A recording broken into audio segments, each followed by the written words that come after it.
Hi Fad Campers, it's Grace here and I have some new stand updates I'd love to tell you about. If you're based in the UK, I will be doing some dates in July and August and I'd love to see some of you there. I'll be in Leeds doing a work in progress with Amy Annette on July 4th in the Hyde Park Book Club. I'll be in Brighton on July 6th with Alison Spittle in the Comedia Comedy Club, and I'm going to be doing my own work in progress show in Glasgow on July 12th at Good Egg Comedy. Also then I will be at the Edinburgh Fringe, of course, for the entirety of August, from July 30th to August 24th. I'll be at the Assembly George's Square, the Crate, 10 to 3 every day. Would love if you could tell anyone you know who's going to be at the Edinburgh Fringe to come see my show. I'd really appreciate it. Thanks, guys. We'd like to take a moment to tell you about our sponsor, Anchor. Anchor is the easiest way to make a podcast. It's free. There's creation tools that allow you to record and edit your podcast right from your phone or computer. Anchor will distribute your podcast for you, so it can be heard on Spotify, Apple Podcast, and many more. You can even make money from your podcast with no minimum listenership. It's everything you need to make a podcast in one place. So download the free Anchor app or go to Anchor FM to get started. Now, let's get to the show. What's the best way to reduce? Eat plenty or starve yourself? 30 pounds in just 18 weeks. Jenny Craig totally worked. I love to eat, but overeating made it impossible to lose weight. My body wants bread, and I'm going to give my body what it wants. Oh my God. So I lost Naturally. Medical studies prove that overeating is the number one reason for weight gain. If you need help losing weight, use Slick and Natural's Weight Away and bring your weight down without the use of Welcome to Fad Camp, a podcast that throws a comedy eye over our societal obsession of diets. Now, a little disclaimer, we are not health experts, but we are fad diet connoisseurs. I'm your host, comedian Grace Mulvey. And I'm your co-host, Connor Dowling. Welcome to Fad Camp.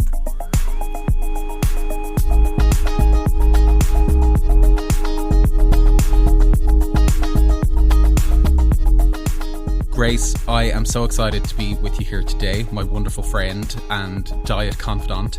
Got a very exciting topic to talk about today, something that I'm sure a lot of people will hopefully be able to relate to. Today we're going to be talking about personal trainers.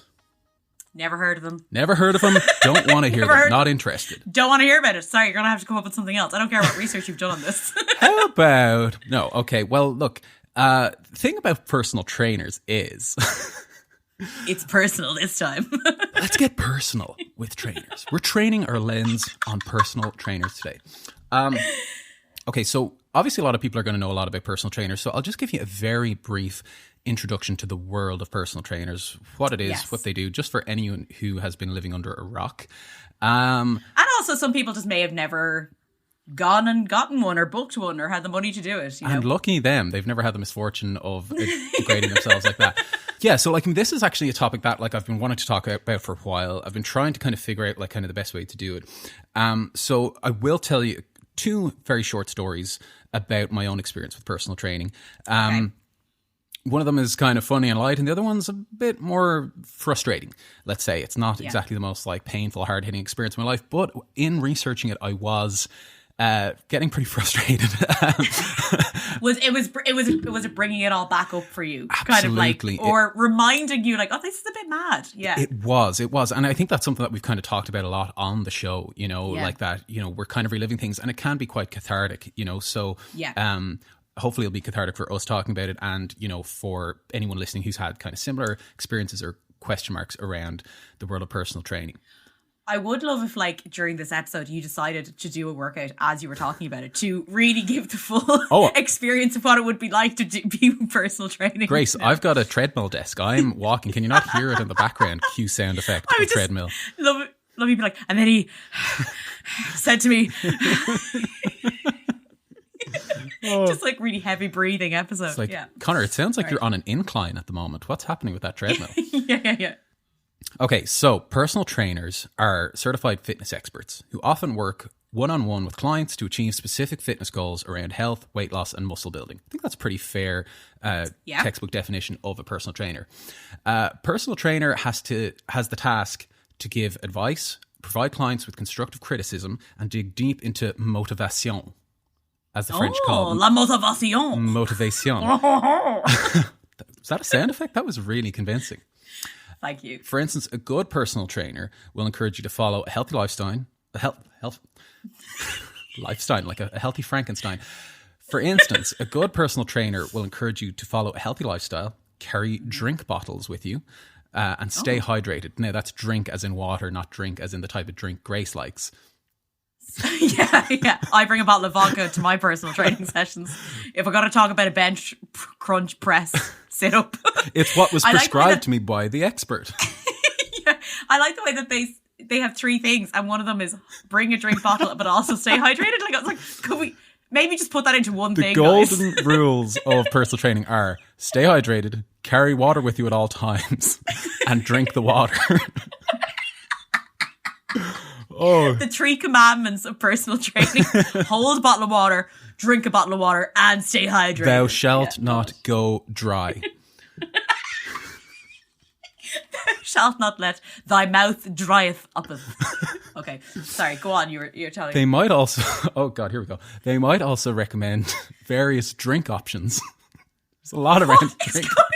I think I'm actually reading the definition of a hydration specialist, which I did not know was a thing until now. I feel like this is like how to drink water for dummies. It's like... I'm reading off the wrong Wikipedia page entirely. What is going on here?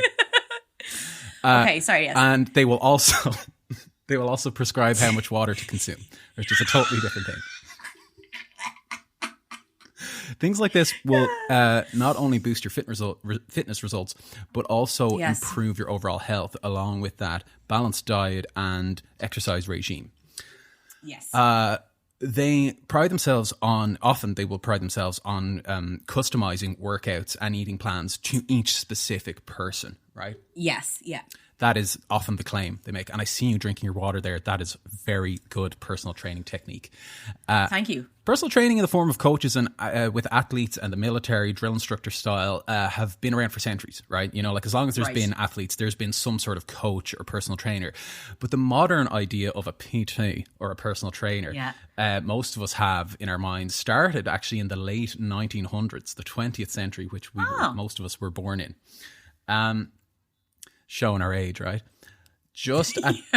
And this also just happens to coincide with the beginning of the diet industry as we know it. You know, like the time when all of the books came out and the fitness regimes and diet pills. Okay, that's really interesting, isn't it? That like suddenly this idea pops up along with all of the diet culture that we know now starts to suddenly pop up. Yeah, I suppose you got to have somebody who's like kind of on the front line of diet culture, who's like selling the stuff, you know, who's like, thank you to our frontline workers. You're now allowing personal trainers to consider themselves frontline workers. Well, they're keeping people healthy, I guess, right? Yeah. So in the 90s, the first personal trainer certificate was created.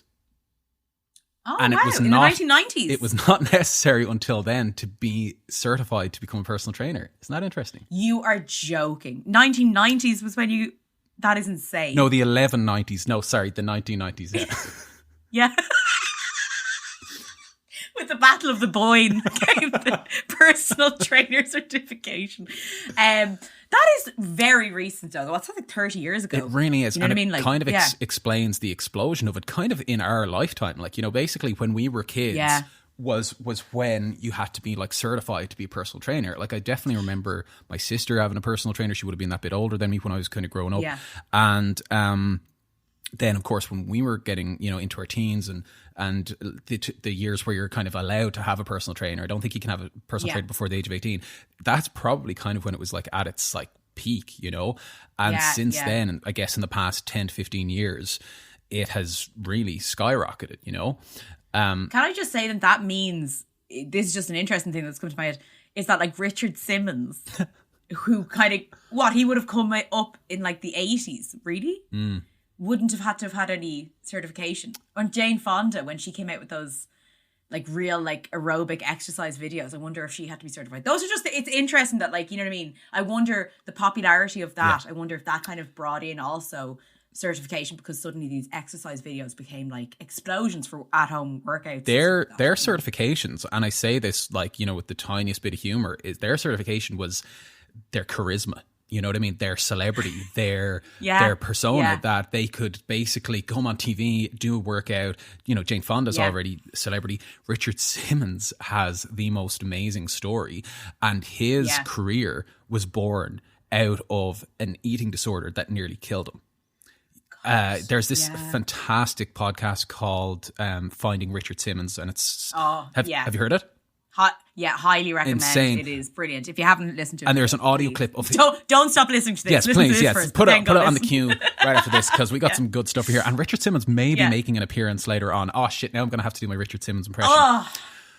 But he does tell a story about eating nothing but lettuce and water for like weeks or months to lose a shitload of weight, ending up in hospital, and then after that becoming the, you know, healthy, you know, charismatic pep talking guy that we all know and love. So, you know, you'll actually, I think if you dig through so many kind of famous personal trainers, you will find these stories like, oh, I had really unhealthy eating habits, or I had an eating disorder. I trained myself to death. And then when I rose from the dead, I was like, I'm going to show people how to do it the right way. Yeah. You know? I feel like you're talking about Christ's story. That's like Jesus Christ's story. I rose from the dead and became a personal trainer. It's the classic hero's journey.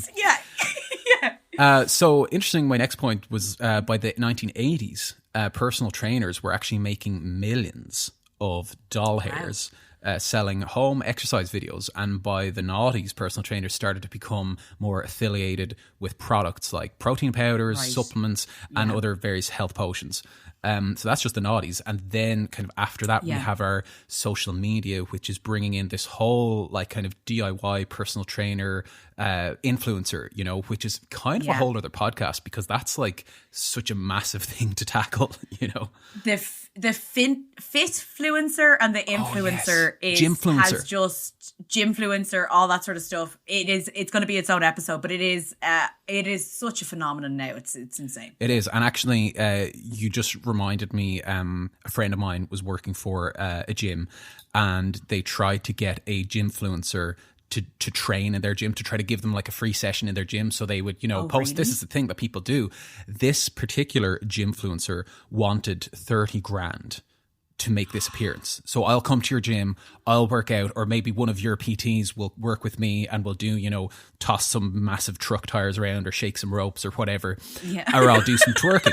I'll do some those squat twerks that people seem to love. And you'll pay me 30 grand. And this is my friend who's like starting a gym and like, you know, pure like, you know, broke and just like trying to get some kind of publicity, thinking obviously I'll pay this person, but you know, the 30 grand. Like, are you going to do some bloody construction work as well while you're here? I'll remodel the place as well. You don't want any bare walls in this place. Yeah. So while a trainer needs to coach you, cheer you on, and give you confidence, they shouldn't be giving medical advice, right? Unless they're like qualified health experts. And to be a qualified health expert, you need to be like a dietitian. There, you know, there's a difference between a dietitian and a nutritionist. Nutritionist is certified. Dietitian is like a 4-year college degree with like a dissertation and all that, you know.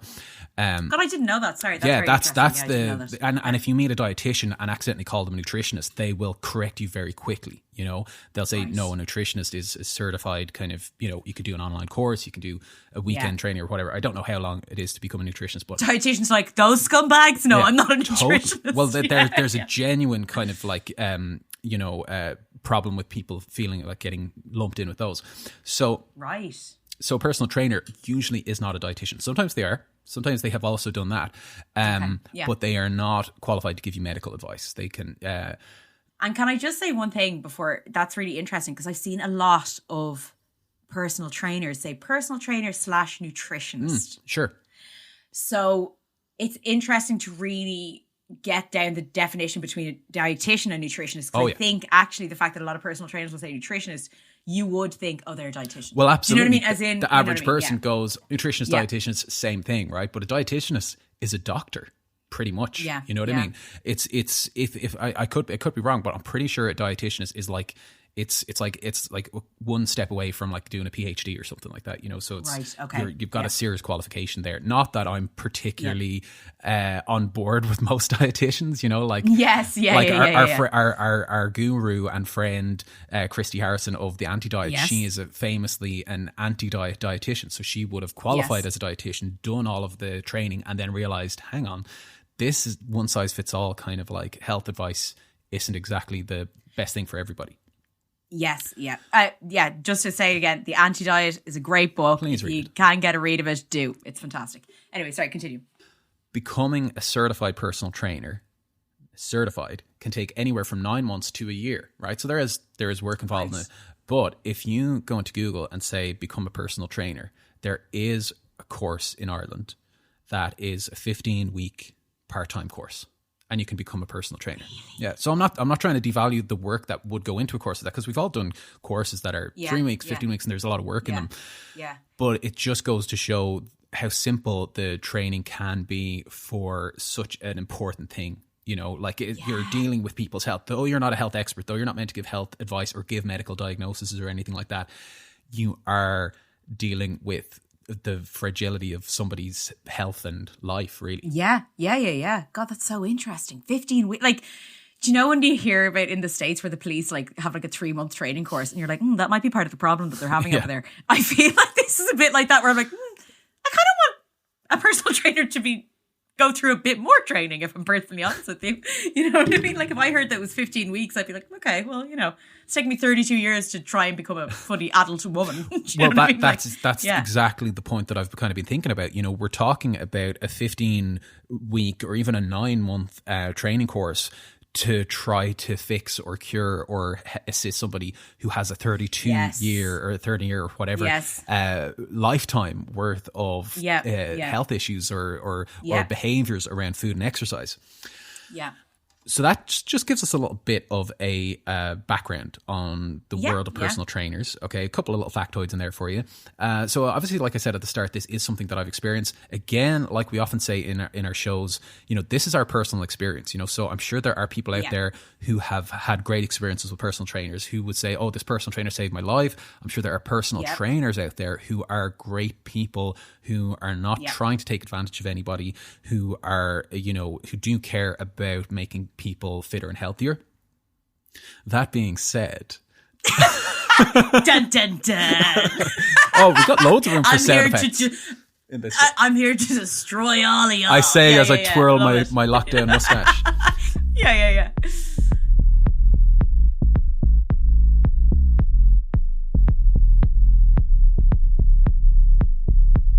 So, so before I go into my own experiences, like Grace, have you had many of your own experiences with personal trainers? Oh, yeah, I have been. Once again, lads, I will be the first to put my hands up and say I have thrown, thousands of euro at fucking diet culture. But personal trainers being part of that. Now, funny enough, I am, humble brag, quite a active person and everything like that. Now, I wasn't so much when I was younger, but I've ended up becoming a much more active person over the years. Getting into the first personal trainer I ever went to, it's so expensive. I remember paying €600 for, I think it was like 10 sessions, which is €60 per session. Now, obviously, it's like really intensive and like, you know, they work with you and stuff. I did find, and I've been with different personal trainers over the years, they've all been men, varying degrees of kind of, I found like, I don't know, a good working relationship with. Some I found kind of intimidating. I sometimes feel when you go into these gyms, as a woman, when you go into these gyms, some of the personal trainers, there's sometimes a very like gym bro attitude in the gyms. And as a woman who's like a chubby woman going in and trying to do a workout, I was sometimes like, oh, this is kind of intimidating. Like, as in, like, I didn't feel that comfortable there. Yeah. And you know, when like there's sort of these things about women only gyms or whatever, and people have varying opinions on it. But I was like, sometimes I was like, I don't know how comfortable I am chatting to this person for an entire hour, or I felt I had to make up for the uncomfortableness between us when I was like, maybe you should have to be like, hey, have you ever seen Sex and the City? I hear that's good. Like, maybe I shouldn't have to be like, oh, Arsenal were playing, you know, like I felt like I was like, come and chat. Try and, you know, maybe... It's like getting a haircut, you know? Like, are you going anywhere on your holidays? Yeah, you know, you're like squatting like a big barbell press thing and they're just like I know. Silent. It was interesting. But I do, you know, I did learn a lot about fitness and things like that. But, you know, and I was varying degrees of my body has changed so much over the years. But like, you know, different sides and stuff. it can be really difficult to go in, particularly if you're in a larger body, and start to work out like Yeah. that. I found some of the conversations about food not great. And I will say that. Sometimes I got advice on food from personal trainers that I was like, I kind of mightn't have asked for. But also I was like, I don't know where, like, they'd just be like, oh, what's you eat today? Oh, I passed. Oh, not like, maybe like cut down on carbs. And I'm like, you don't kind of know anything about me. As in, like, Yeah. you don't know anything about my medical history. And one time I was talking to a personal trainer and he was like, oh yeah, so, you know, I was talking about nights out and drinking and stuff. And he was like, yeah, I just try and stay away from like the heavier drinks. So I don't get bloated. I just drink shots of tequila. Wow. So he It's was having hardcore, like bro. 8 to 10 shots of tequila on a night out. And I was like, see, this is where I was like, this is the difference between health and diet culture. Because I wouldn't consider that incredibly healthy. I just think that you're like, I don't want to basically drink a carb, so I'm just going to knock back a shot. And that's aesthetics rather than obviously like health. But I remember really clearly as well, and I'll never forget this. I was with a personal trainer and he mentioned that he stopped. This was the first time probably actually like I had said to a personal trainer, I don't want to talk. He was like, oh, keep a food plan and send me your food plan every week. Once again, didn't know what credentials this guy had for him to be giving me advice on, you know, that. But I actually, this was, by the way, only a few years ago. And I just said, do you know what? I really don't want to go into the whole diet aspect. I'm really just looking at my fitness because I've had eating disorders before. And I said it to him in text. I have had eating disorders before. I don't want to actually put down a food diet because I find that very difficult to do at the moment. And he said, that's no problem. That's fine. Anyway, I heard through a friend of mine who had recommended this guy to me. And she said, and I just said, I'm just looking for the fitness. And she said, he stopped seeing a client before because she wasn't losing weight. As in, like, he said to this other client of his, oh yeah, no, I had to drop her because, you know, people would see her coming into the gym and she wasn't losing weight. So obviously it would reflect badly on me. And I thought, now that is very telling because I was straight out with him where I said, I'm actually not interested in losing weight. I'm interested in fitness. I'm a bigger person, fine. But I know my own history with eating disorders. So, and he was respectful of that when I told him outright. But when I heard that from a friend of mine who had recommended me, I just said, okay, well, now I don't want to. Absolutely. I don't want to go to this person because, like, also, why would you tell someone else that and proudly tell someone else that? As in, like, you think that's a really good business idea. So I was like, so it's more about the aesthetic to you than it is about the person's health. And I thought that was very interesting. That's it in a nutshell, to be honest. You know, it speaks to their experience level and their fear of, oh, well, because it's all about looking good, right? So if that person doesn't lose the weight and look good, then he doesn't look good. So, you know, and you're coming to a personal trainer and saying, look, you know, I've got experiences with disordered eating. These sort of things are going to be triggering for me. And they're like, yeah, cool. Sure.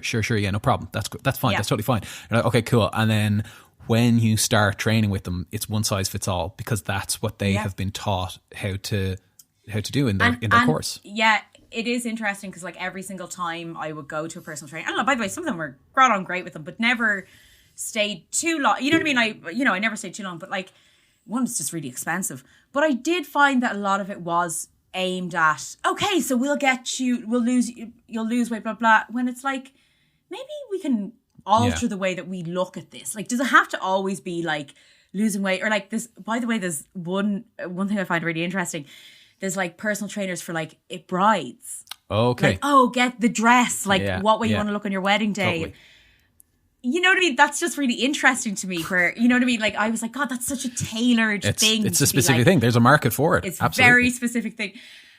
One other thing I want to mention before you go into your stories, because I think this is so, I've mentioned it before, but I really find it so interesting, was when I listened to a TED talk about women's strength during their period cycle. There's a certain time in your period cycle where you are less strong. And actually there's apps and stuff where you can track it and they'll be like, oh, you might feel a bit weaker today, all this sort of stuff.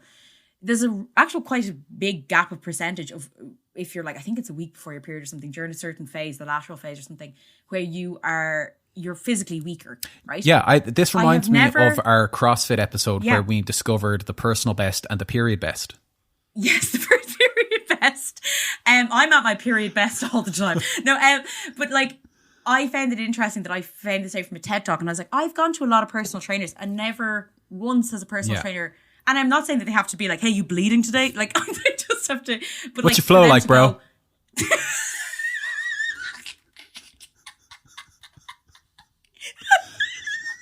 Sorry, what's your flow like, bro? But like, or like you just come in with a scarlet letter, like a red P that you have on your thing. But like, I just found it interesting that if you're going to talk about strength and all that sort of stuff, that I was like, oh, there's a bit of a lack of knowledge here because I've never had a personal trainer even say, what stage are you at in your cycle? Because that might be the reason why you're not able to actually lift heavier today, or you know what I mean? And I was like, do these guys know this, or I is it something severely that they don't want doubt to that. talk about? And then I was like, because a lot of the clients are women now. Women are going to personal trainers quite a bit. The brides are all in there. You know what I mean? So that was one thing I just wanted to mention beforehand. Because once again, if you're going to be paying a lot of money to someone to train you, I think these kind of conversations have to happen about it actually being properly personalized to people's different bodies. Not that, oh, we're going to personalize it, but really we're just going to have everyone do the same exercises. Like, you know what I mean? That's and I totally appreciate that. Like, I mean, and the whole thing of, you know, as a personal trainer, the selling point is we will tailor the workout, the diet plan to you and your needs. Yeah. But when you get there, after you've paid your money, you get the one size fits all, and you will see that illustrated in definitely in my story. And I'd just like to start by saying, like, you know, over the years, I've been assigned various personal trainers at gyms. You know, when you sign up to a gym, they'll say you're going to have a like kind of an introductory kind of session with our personal trainer.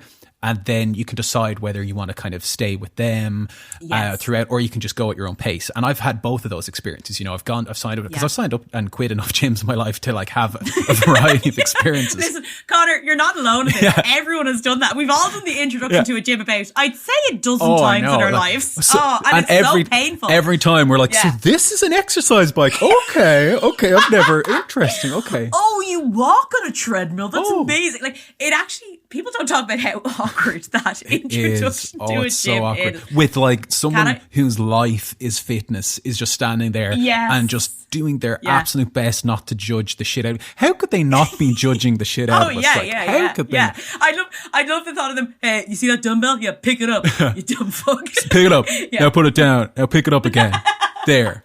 How hard was that? But like, I've had. But can I just say, sorry, just before we go to. This has just come back to me now. Oh my God.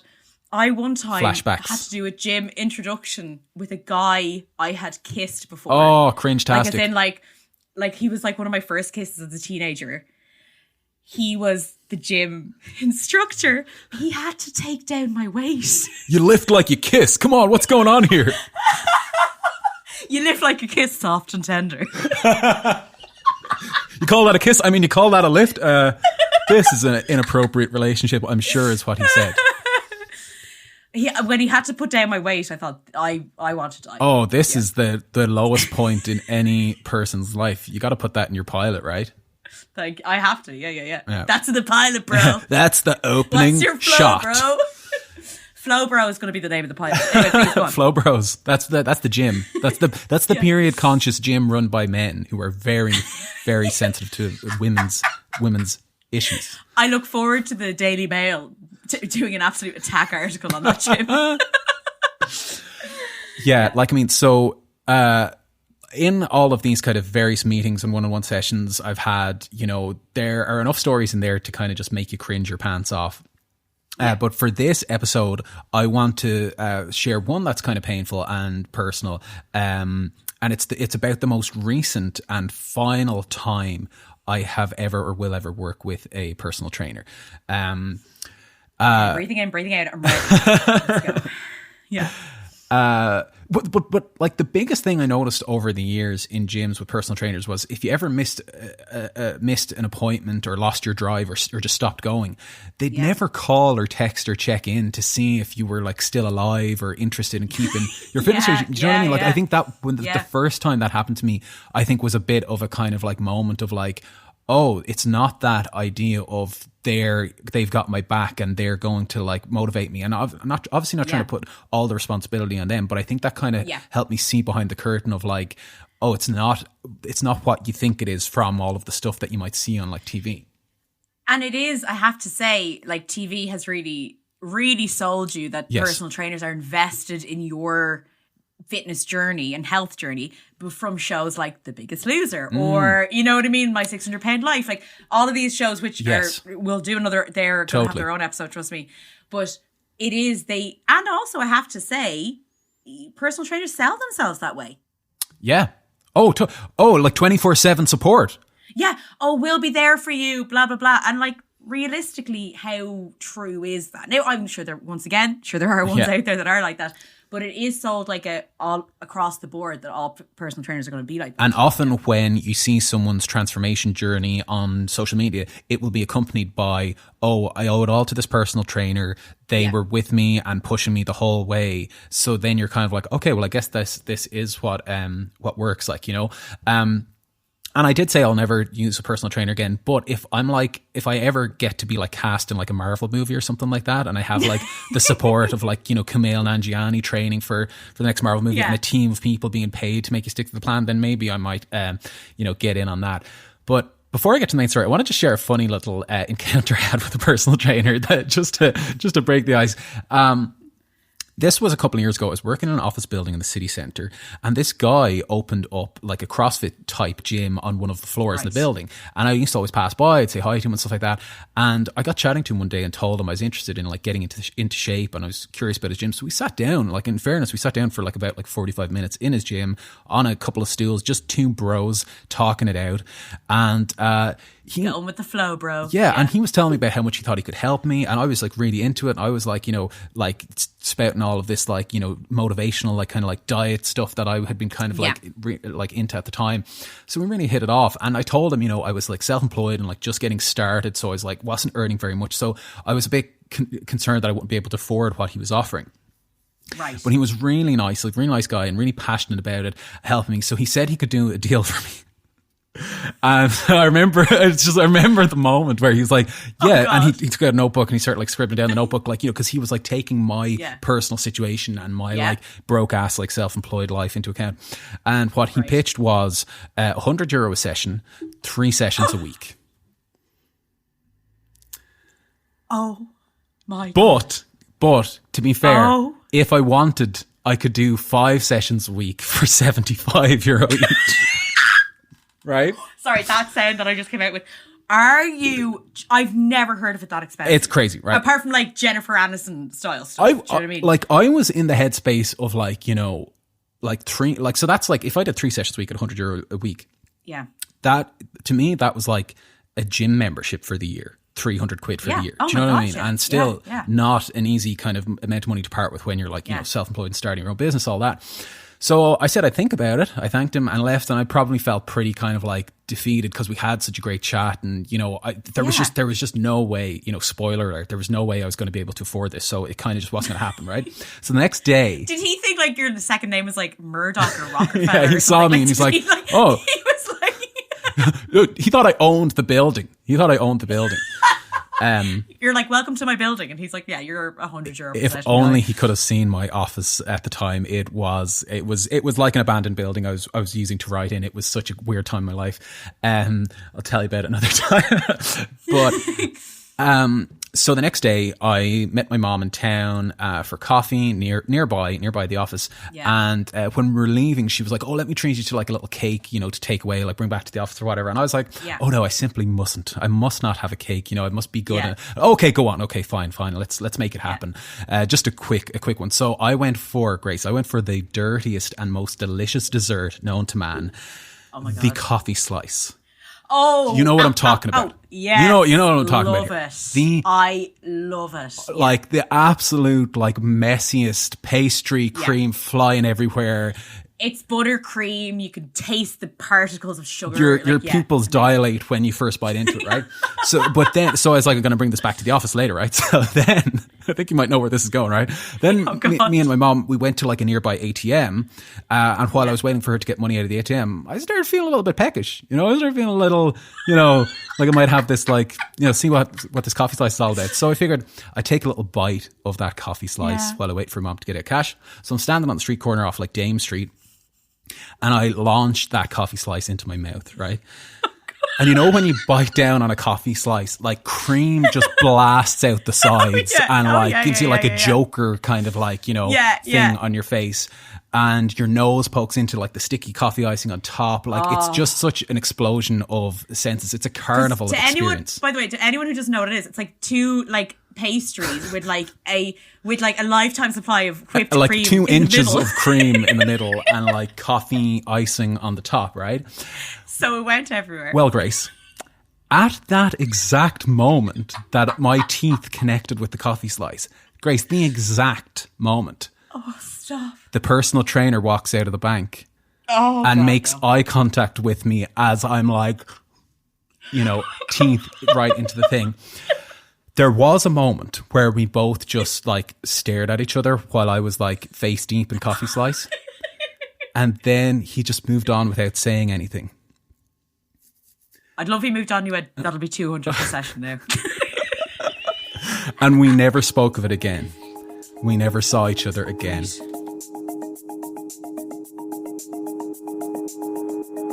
This episode of Fad Camp is brought to you by Ursula Rainier, the professional and personal trainer.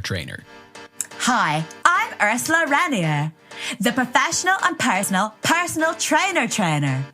After I made my first million with a viral Instagram fitness brand, Hard Butts by Ursula, I decided to focus my attention on equipping new personal trainers with skills, techniques, and tools I've spent my entire career developing so that they too can help the less physically fortunate.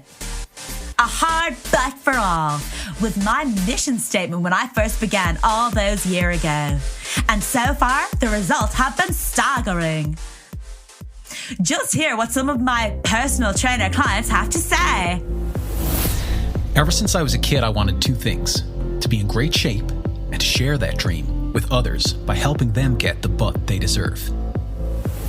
Might sound a little vain to some, but I became a personal trainer to help more people be like me. And Ursula has helped me achieve my dream of making the world a better place, one hard butt at a time. All my trainers have a 19% success rate with their clients. Just listen to how they've changed their lives. One of my clients went on to compete in the first World Butt Cracking Championships, sponsored by Ursula's Hard Butts, of course. My proudest moment as a personal trainer was seeing that not only were my clients' butts getting stronger, but so were their hearts. When one of my clients lost their life in a non-hilarious gym-related accident, his family requested that he be placed butt up in the coffin. It was my proudest moment as a trainer. Right. So join me, Ursula Rainier, the professional and personal trainer, and we'll change the world one hard butt at a time.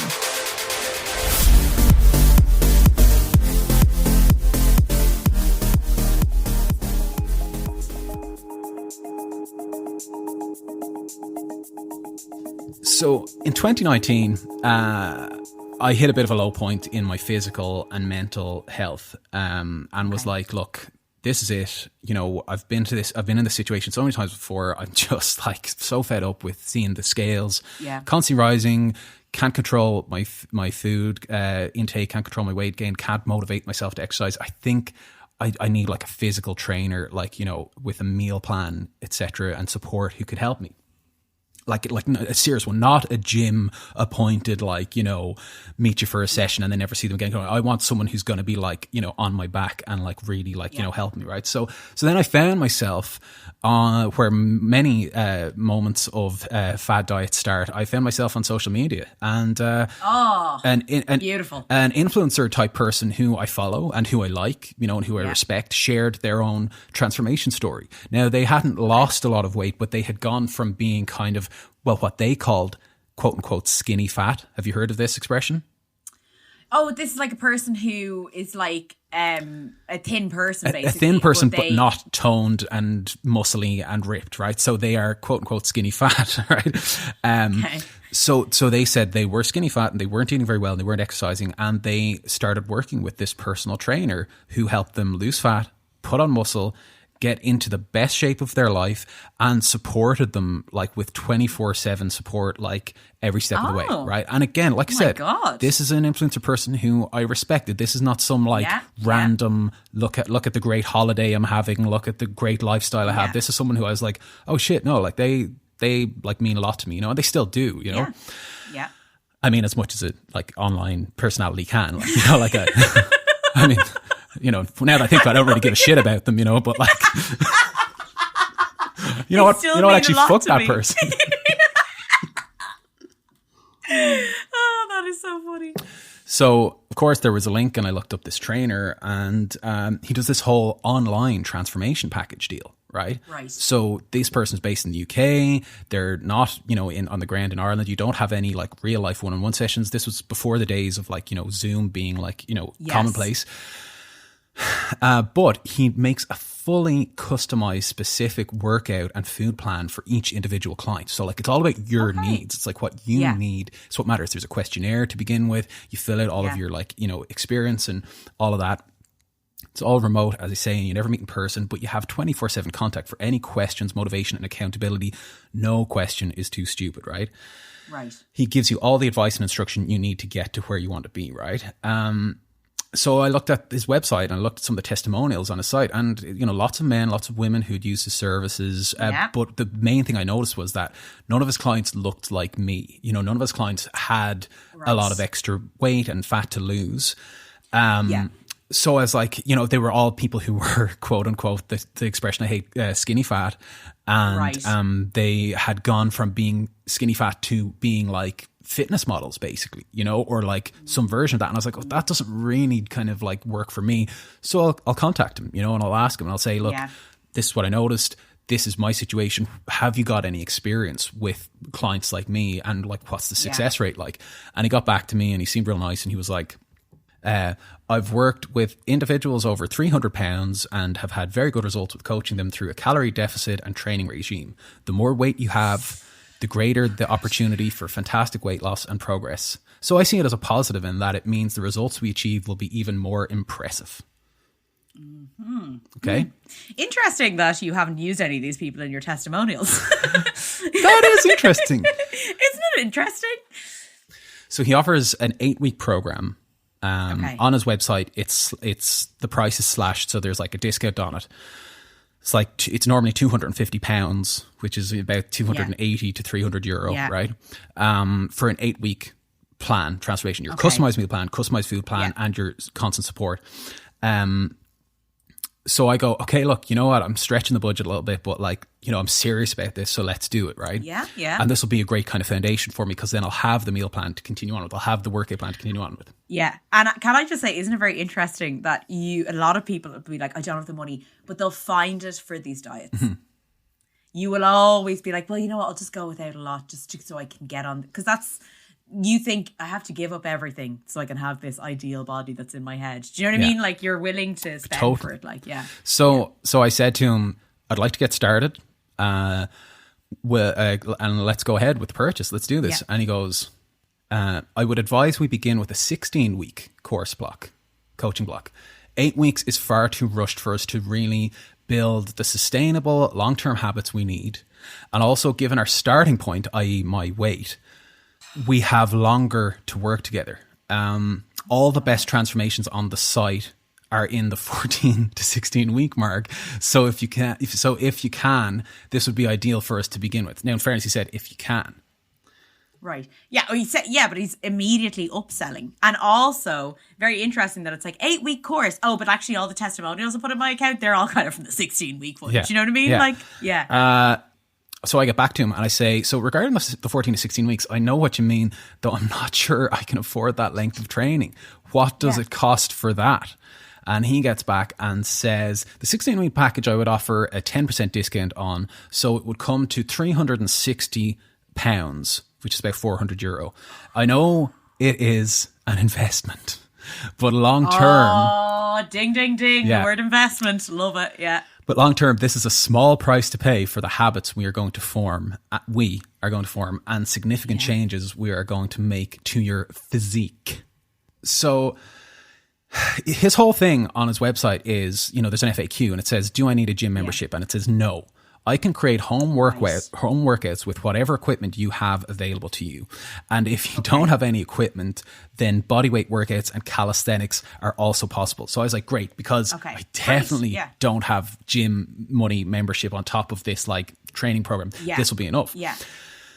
But in his survey that he sent to me, in his survey, it said that a gym membership would be preferable on top of this. Not now, it wouldn't be through him. It would just be my kind of, so then he could give me a workout plan and go, okay, so when you're in the gym, do X, Y, Z kind of things. But like, as we know, like a cheap gym membership in Ireland, I think when I went to the very kind of popular one that's like all over the city, Ben Dunn. Yeah. I think that was like $250 or something like that for the year, like something like. Yeah, or I think like you could do 30 a month. Oh, if yes. You couldn't pay the $250. Yes, it would be cheaper if you bought it for the year. If you were to use it, right? So I got back to him and I said, look, let's go for it. The only thing is, I don't think I'll be able to afford a gym on top of that. So can we work with my own weights, like do home workouts, etc.? That would be ideal. And he said, home workouts we can do. Send me a pic of the weights and equipment that you have, and that'll be excellent. And it'll help me visualize exactly what we can accomplish. And then, so you were saying yes, by the way, to the 16. I was like, yeah, look, let's do it. 16-week, €400. Yeah, okay. Yeah. I was like, let's do it. Like, so then I sent him, pictures of like my weights and stuff like that. And he's like, oh, I don't know. Look, you're going to need to buy like some spin lock weights, it's like a bar and you put like weights on top of them now, like those things. But they're like 60 odd quid now. I bought a really crappy set for like 50 quid, that were like, and I actually remember the young guy in like the sports shop helped me carry them to the car because I wasn't strong enough. He was so strong. He was like 20 and he was like carrying. He was like, yeah, it's no bother. And I was like, thanks so much, kind sir. I would not have survived. I would not have made it to my car with these fuckers. So Jesus. Like in terms of even just in terms of like cluttering up the gaff, now I've got these big feckin' gigantic like weights like all around the place, and so then he kind of went quiet for a while after I paid for him, yeah. So you've paid first, so I and paid got the weights on PayPal. Yeah, so I paid for the 16-week transformation package. El transformación. Transformation. And you've gotten the weights, and now he's gone quiet. Now he's gone quiet, and I'm like, oh, hey man, what's going on? Like I thought we were going to start on Friday, and then I didn't hear from him for a few days. Then he gets back to me and he goes, oh look, sorry, I was busy and I was putting together your customized package. So this is when he sends me my very special PDF handouts that will be the basis of my entire 16 weeks, right? And I had said to him, like in my survey, I was like, okay, like, because I know you're like customizing this for me personally. I do not care about getting ripped. I've no interest in getting like abs or being like crazy strong or muscly or anything like that. I just want to lose weight, get healthy, and build up a gradual level of fitness. I'm happy with losing weight slowly, and a great attitude to have if you want to lose weight. That's what I have come slowly, to. Because the whole just throwing everything at it first week out of the gate has never been successful for me, and we've talked about this sort of thing. Sometimes it's just a surefire way to kind of like exhaust yourself in the first week, and also a surefire way to injure your body. Exactly. You want to injure your body? Go nuts at a workout when you haven't worked out for a long time. Want to tear your pectorals? Like just ask me and I'll tell you exactly how. Do you like torn ligaments? Go nuts at a workout. Yeah.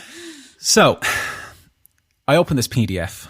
And the first thing that comes up on the PDF is a picture of him, shirtless, eating an apple. And he is ripped to shreds. He is cut to fuck. Grace, he is torn since he was born. You know what I'm saying? He's got that flow bro mojo. Yeah. So I'm like, okay, like not. I just imagine, wouldn't it be funny if he was like dressed as like a squirrel eating an apple or something? He's like a hamster with all the food in his cheeks going, I'm saving this for later. Winter storage, muscle growth. I'd actually much prefer if he was dressed like that. It'd be funnier. Anyway, that sorry, would motivate me more. That would I'm not even joking right now. That would motivate me more. But here's the thing. Do you want to look like a squirrel? I get that. You want to be a squirrel girl? The thing is, I get that is meant to motivate somebody. You know, in his mind, that is, you can look like this if you train and eat like this. Mm-hmm. But to me, that did two things. First of all, it said, okay, he's not listening to me. This is not customized to me. He knows I don't care about that. Yeah. And what the other thing it did was it immediately injected me with this sort of like self-doubt and self-consciousness of going, I know I'm never going to look like that. And I've kind of made my peace of that. But still, when the person who you've like handed your money to like guide you through this process is like, look at how like the body of a god I have. It's not exactly like motivational. It just kind of makes you go. It's also what he thinks you should look like.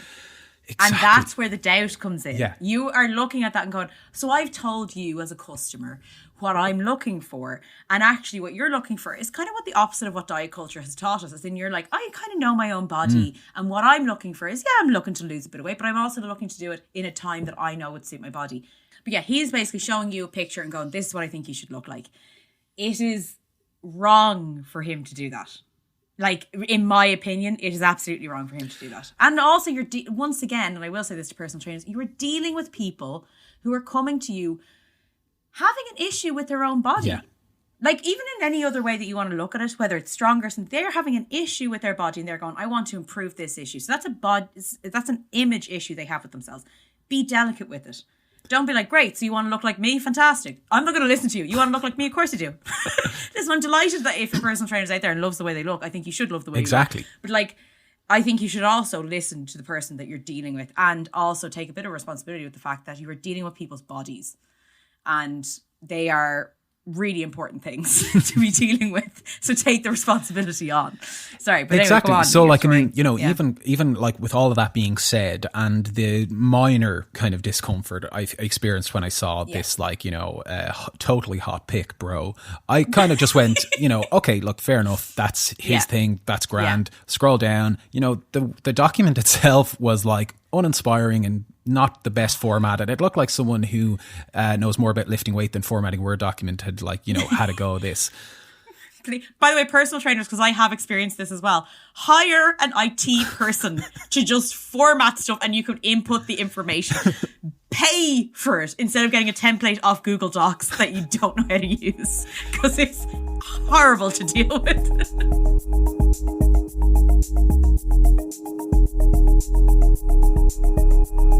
So he sends me these documents and he goes, you know, like, no question is too silly, like, you know, please reach out with anything. And I reached out with some questions and, you know, he gave me a couple of like was the first one, what is God? Throw him a curveball. Any question. But doesn't matter. But I you know, so I did get some like interesting kind of help off him. And at the time I was kind of traveling a lot with work. I was on the road. I was staying in hotels for work a lot. So like it was very hard to stick to like an eating plan. And he gave me some tips around that, you know, at the time I found, you know, I was like, oh, I had not thought of that. That is great. I am glad, you know, so far so good. But then I get into the workout document and I realized, like, I mean, I'm by myself for 16 weeks with this document and just like, I'm supposed to like know how to do all the stuff. There's explanations how to do it. Maybe he'll throw in the odd video from YouTube of some other, you know, gym person showing how to do things. But there was no like Zoom one-on-one, like, let's work out together. This is how you do it. Because I get that it's remote and I was totally okay with that at the time. But in retrospect, I'm like, well, you really are just kind of left to your own devices, right? So, but also even like a quick check-in where it's like, hey, how are you getting on? Is there any questions you'd like to ask me right now over like Skype? Yes. We had Skype at the time. Yeah, exactly. we mightn't have known Zoom that well, but we had Skype. It wasn't like we were drawing on walls. It wasn't the caveman time. You know what I mean? So look, I get into this document and I'm looking at the exercises. First of all, confusing. You know, like talking about reps, talking about cadence, talking about all the stuff that I'm, even with my limited experience of working out and being in gyms over the years and following like exercise videos online, I'm still going like, wait, I don't understand what's he talking about here. And, you know, I'd ask him questions, but then he would email it back and it'd be kind of difficult.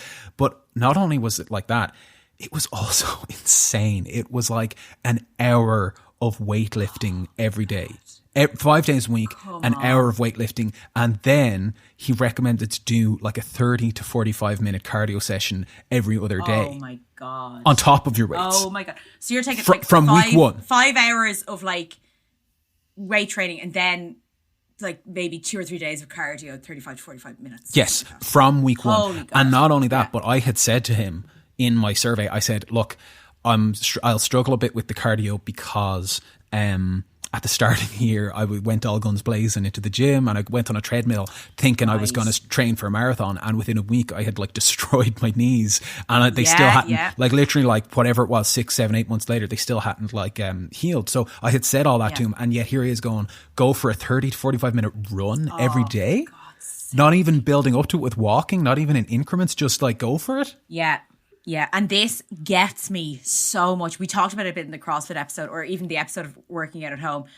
This whole thing of transformation, like never in the fitness community, I noticed there isn't a slow and steady pace to working out. And also maybe just a thing of like, you know what, maybe you're just not a person who is built to, like, by the way, I'm a squat queen. I just happen to have a body built that I can squat really heavy weights.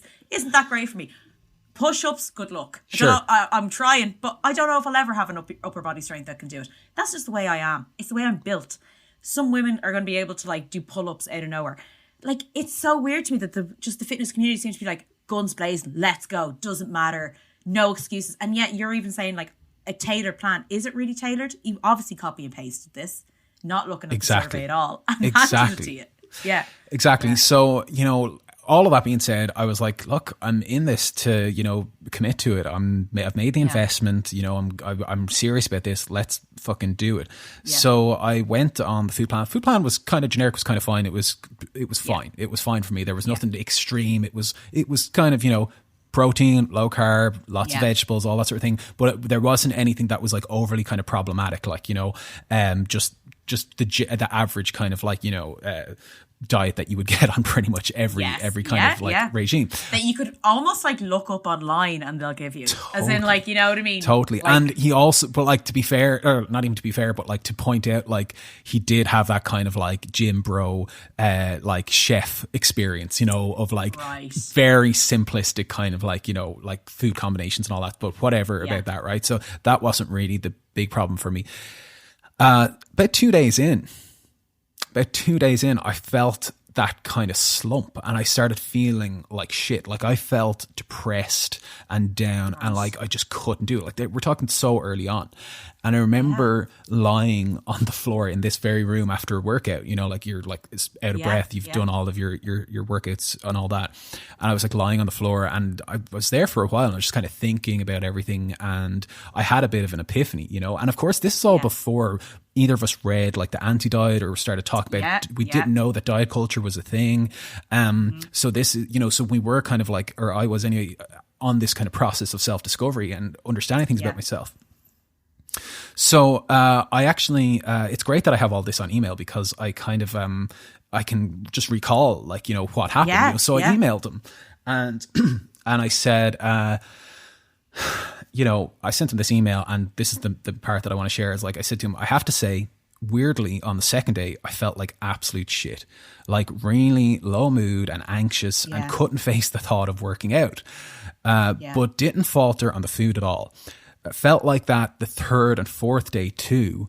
And then I had a bit of a breakthrough and this is me like lying on the floor having the epiphany straight off. And I said to him, in the past, when I've gone on a diet or a new regime, usually after a couple of days or sometimes weeks, I get this really low mood slump. I've identified this thing like, and this is what I said to him, like proper depressed and hopeless out of nowhere. And then usually I'm too tired to work out and I go and eat some bad food, brackets emotional eating, I've put in the email. And that day turns into 2 days and so on. And then the whole diet is out the window and the weight is higher than when I started. Because again, you know, this is our first week and I'm expecting this kind of like, you know, back and forth, this like supportive kind of like coaching environment and all that sort of thing. Well, so they said 24/7 support and you're like, so okay, I'm sharing, you know what I mean? I'm sharing, you know, my experience. So then I say to him, so I recognize that pattern. and realize it must be some sort of like sugar come down or withdrawal from all the crap I was eating before the diet, Yes. because it's such an extreme reaction that it Yeah. doesn't make sense. So now that I've recognized that pattern, and I know it's just a biological response to the food I'm eating, this is what I was thinking anyway at the time, I feel a lot more empowered to catch myself when I feel like throwing in the towel and binging on crap food. Today I've been feeling hyper focused and gotten some great cardio and weights and meals done. Yeah. So onward and upward, right? Right. Okay. It's making me nervous. Think of. Yeah. Okay, so now you know I can see the dates on this. So 2 days later, Yeah. Okay. 2 days later, I get an email from saying, "Hey Connor, that's friggin' awesome, mate. Glad that little slump was only a couple of days long, and you're now feeling more focused, and that initial withdrawal from the shit food has gone. Onwards and upwards, like you say. Can't wait to see the week 1 weigh-in results." And Grace, we never spoke again.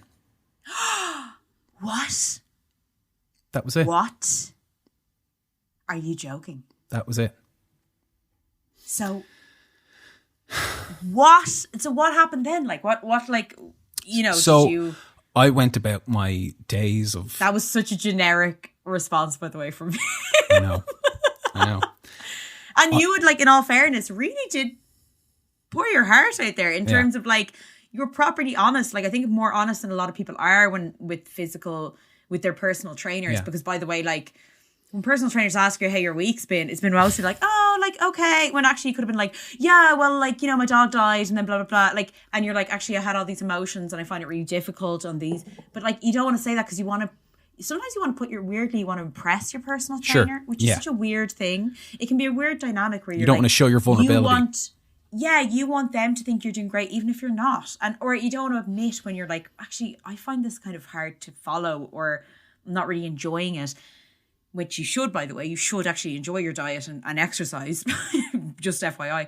So that, like, for you to do that takes a lot of bravery to actually tell a health professional. Well, health professional I put in brackets now, with no offense with a personal trainer.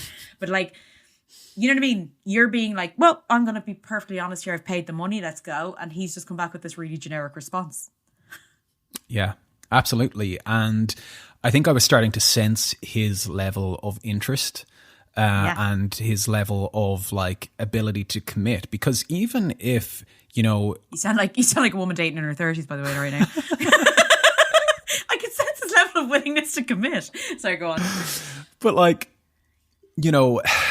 Because even though that €400, whatever it was like a significant amount to me, like, realistically, like, to him, I mean, that's not gonna, like, pay his rent for a month. You know what I mean? Like, his so, like, how much commitment can he really give to me and maybe his 20 other clients and his personal life? And I'm sure he trains himself for, like, fucking 4 hours a day. So, like, If he's given you like an hour and 35 minutes, like, what the hell is he doing? Exactly. Yeah, totally. So I think I was starting to sense this, and I was going, look, I'm just going to stick to the food and, you know, work out as much as I can. But I knew the working out was not going to be sustainable. Because it's not sustainable unless that's your full-time job. That kind of working out is not sustainable. If you are like a 40-hour work week, are you kidding? And a life outside it, and also just that your physical situation leading up to this sudden you know, regime where it's like, okay, I was doing nothing last week, but next week I'm doing an hour of weights a day and maybe 35 minutes of cardio every other day. It is asking someone who has never ran to do a marathon in your first week. It's asking somebody insane. It's asking somebody who doesn't go to the gym to start training to be a bodybuilder. You know what I mean? Like, that's the type of workout that he was giving me. And when I look at his picture, those are the results that he got. You know, he looks like a bodybuilder. You know, he looks like a very, you know, slim but completely muscled to bits bodybuilder. And that I made that so clear that's not what I wanted. But that's the thing, and that's his full-time job. And also, you know, these people definitely work at it. Do not get me wrong. They put a lot of effort in. They put, you know, but some people also are genetically predisposed to be able to build that muscle where we go, oh, aesthetically, that's pleasing. You know what I mean? Other people don't. Like, once again, I've got very muscular legs, but I cannot build that upper arm. You know what I mean? But that's just how I'm built. But you know that's my kind of one of my biggest problems with personal trainers is that we're dealing with people who are naturally athletic, who don't have food obsessions or food addictions or suffer with, disordered eating usually, who are then basically telling people, be like me and follow what I do. And you who's had these problems your whole life, I'm going to help you deal with that. And it just has always seemed so disingenuous to me, but I also will counter with this, Connor, that I actually think a lot more of the gym bros or personal trainers possibly deal with disordered eating themselves and don't actually identify it. Well, look, because this clean eating thing has become actually such an issue that influencers, there was one very famous incident of an influencer who was starting to lose hair because she wasn't getting actual nutrients from the clean eating she was doing. People who are incredibly fixated on their diet to the point of like, it is really their kind of number one obsession. It's disordered eating as well. You know what I mean? It's like, it's something, in a way, a different topic, but it's something that is actually sometimes, I think, undiagnosed. I totally agree. Yeah. It's almost like being like a functioning alcoholic. It's like you can be an alcoholic but still be looking to the outside world that you're functioning very well, that you're achieving, that you're showing up to work and all that. But what is it doing to your mental health and your psyche? And the gym bro or the fitness influencer, whoever they are, they could be looking great, and all their photos, they've got all of the abs and all of that, and they fit into all these great clothes, and they can run, like long distances and lift heavy weights, but it's at the cost of what they're eating. And it just so happens that for me or you, our disordered eating comes around like, binge eating and then restricting or eating restricting certain foods and all that, but for them it's like, just by eating like insane amounts of their chosen type of food. Yeah, but I also think as well, because I just want to bring this up, there was a body issue. I kind of think it's Vanity Fair, or one of the big magazines do a body issue each year. And one year on their body issue, they put a professional baseball player on it who had a big stomach and, you know what I mean? He is an incredibly fit athlete. And what people were most astounded by, they were like, but he doesn't look like Chris Hemsworth looks when he goes to train to be Thor. That's because when someone goes to train to be Thor and wants those shredded abs, not necessarily athletes have shredded abs. True. Someone goes and trains to have shredded abs. Yes. That actually mightn't help in like what they're doing. That sounds like a really nice cereal. Shredded abs. Shredded abs. But what I'm saying is that shredded abs is actually an aesthetic rather than as a product of natural fitness. People have to go out of their way to get these things. Yes. So like athletes like Serena Williams doesn't look the way people think that a fitness person should look sometimes. These are like things we have in our head and we go, oh, you should look like Chris Hemsworth when he's playing Thor. Actually, when you look at athletes, not every athlete looks like that. They're just fit people, but they all have different body shapes. So that's what I mean about the gym bro culture. It's actually so much of it is body image and then being like, oh, we have to look a certain way. It's not actually even that the fitness... It's like they might it's be aesthetics over health. It's aesthetics. Exactly. At times it can be aesthetics over health. And that's where all these, and because like protein powder, I mean, listen, if you talk to health experts, not a lot of them are going to be like, oh yeah, have a bucket of protein powder a day. Like these are your conflicting things between gym culture and also health professionals. I should also say, we won't all go into that, but like, I should also say that this particular fitness person, the personal trainer, we'll call him Nick, because that's on his name, but he did nick a lot of my time and money. Sorry. Let's just call him Prick. No. He did, after upselling me on the 8 weeks to 16 weeks, after getting me to buy new equipment, he did also say, you're going to need this protein powder. And here's a 10% discount code that will work. Great. That will work one time. I'll remind you there.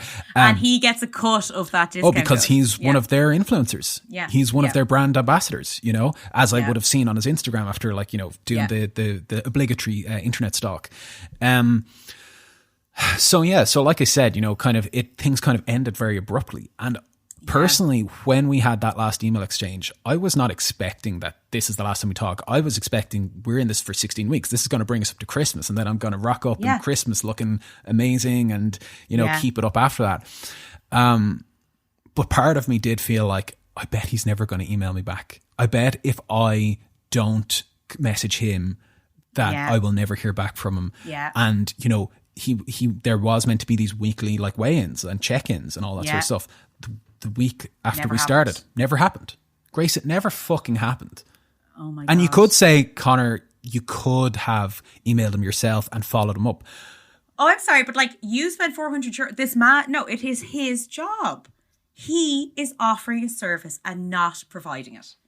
It is not up to you. Like, it's just not. Like, I don't, like, it's like going into a clothing store and they don't have any clothes and then like, well, so you're still going to buy, yeah? And you're like, no, why would I buy something that's not here? You provide the service, I pay the money. Like, that's how it works. So And I have, it's not up to you to follow up with him. Like, I have to say, at the end of the 16 weeks, I felt like emailing him and be like, hey, I lost £100, just to see what he would say to that, and be like, no, of course I fucking didn't. Of course I gave up after like a week or two because I felt like I felt unsupported. I felt like a failure. Yeah. And you'll probably hear like a bitterness in my voice, probably hear a bit of anger, a bit of emotion. Like there was a lot of that at the time. And I remember at the time. Yeah, 400 euros worth of fucking anger and bitterness. Yeah. I did lose £400 in the process. So, you know, you can't say that. No, but like, I do remember my girlfriend at the time being so infuriated and wanting to like, you know, she's absolutely not this type of person, but she was like, oh, I just feel like, you know, when someone hurts someone that you love, like you just want to go after them. She had that kind of like frustration and just like, how dare he like, you know, take advantage of you? Because she obviously would know my own experience with like, you know, all of the struggles and frustrations with my weight. And can I just say as well, the hope.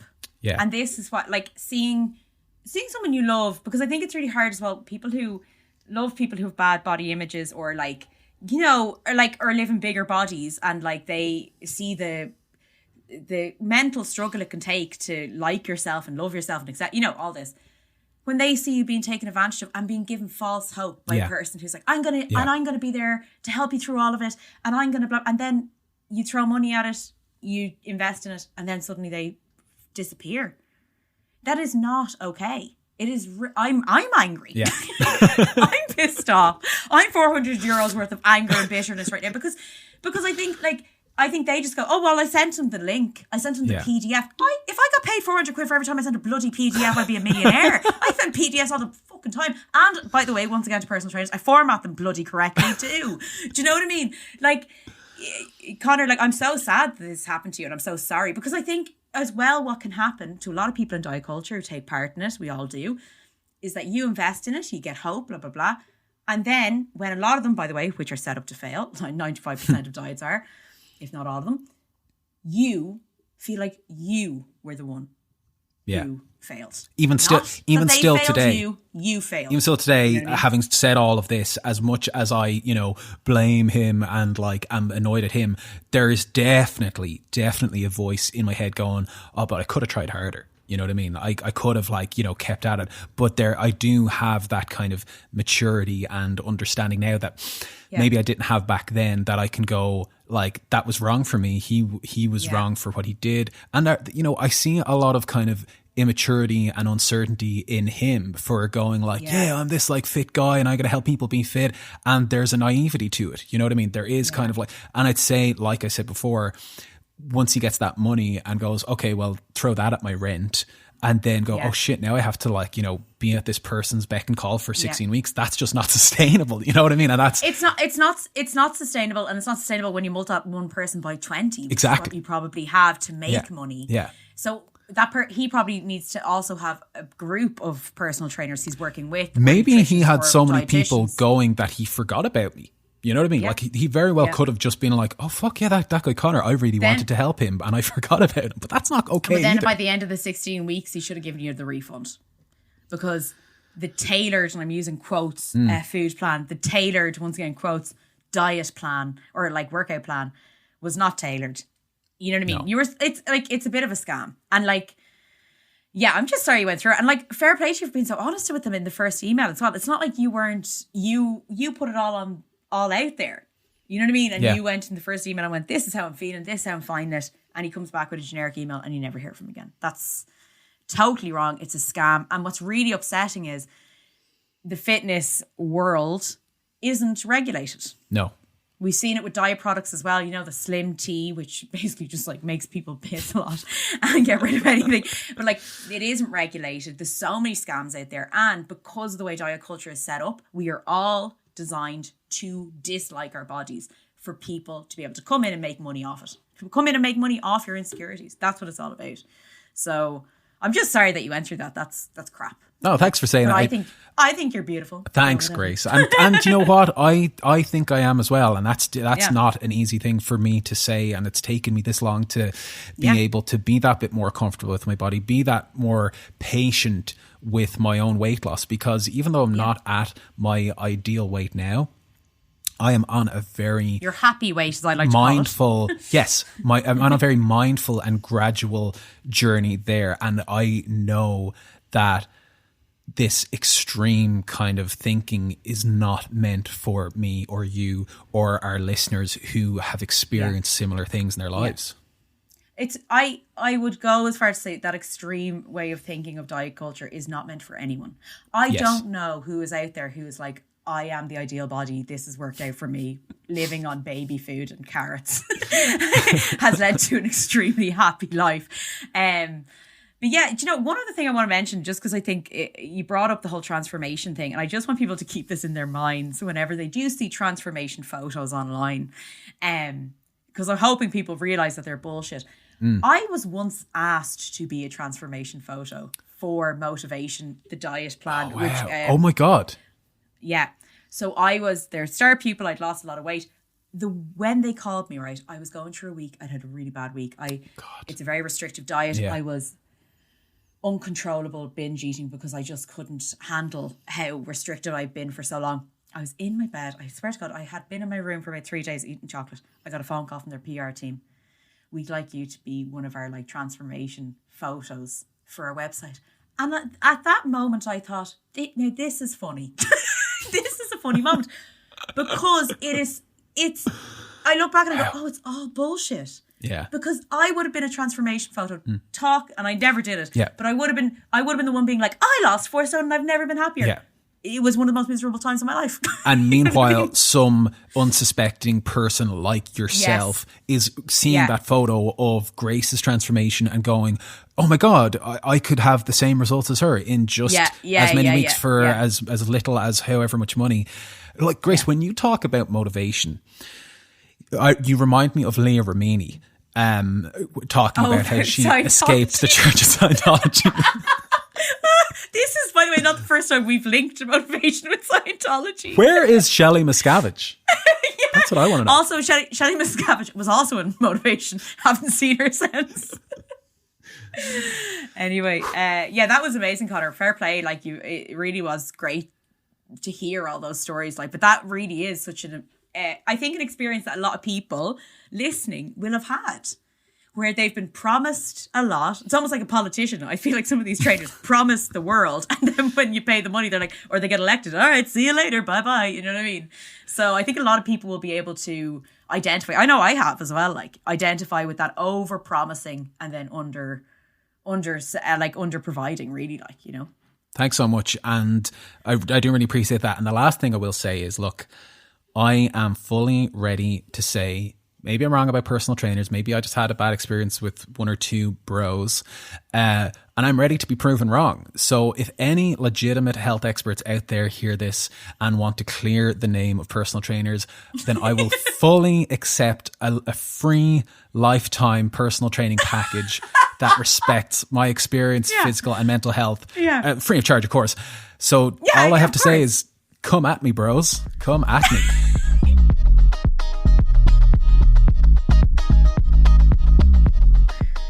Thanks for listening to this episode of Fad Camp. As always, we want to thank our producer, Darren Lee. If you enjoyed this episode, please feel free to review us on iTunes, Google Podcasts, or wherever you listen to your podcasts. Great ratings and reviews really help more people find the show, and it would mean a lot to us. Make sure to share the episodes with friends and family or on your social media. Every listen helps. And we absolutely love hearing from our listeners, so please get in touch with any of your diet stories on fadcamppodcast@gmail.com.